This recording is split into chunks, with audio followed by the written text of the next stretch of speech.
Hey, this is Jim with DIYGrinder.com on our fancy driveway studio.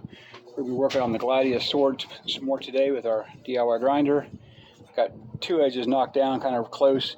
I'm gonna put it on the 36 grit belt, get the other two edges kind of close, and get it ready for heat treating. So on the DIY grinder, you just loosen the bottom tool arm, pull it out, loosen the top one, take the slack off the belt.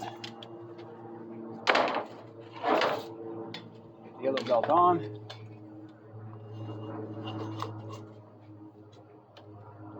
Wheel the arm down, put the tension back in the belt, tighten that up. Put that back in place, and let's get to grinding.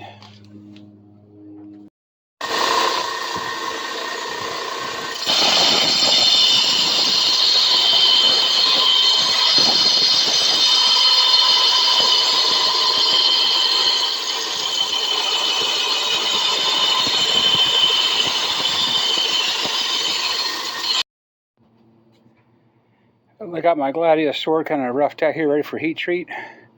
Got both edges knocked down with the 36 grit. Gonna heat treat it and then go with some 180 to smooth it down and then sharpen it up. I always wanted a real sword, so I figured I'd make it with the DIY grinder.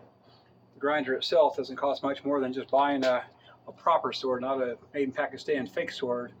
But to make a real sword out of real materials, you can buy the whole grinder and make one for about the cost of buying two decent swords. And don't forget to clean up your mess. Not later, but now.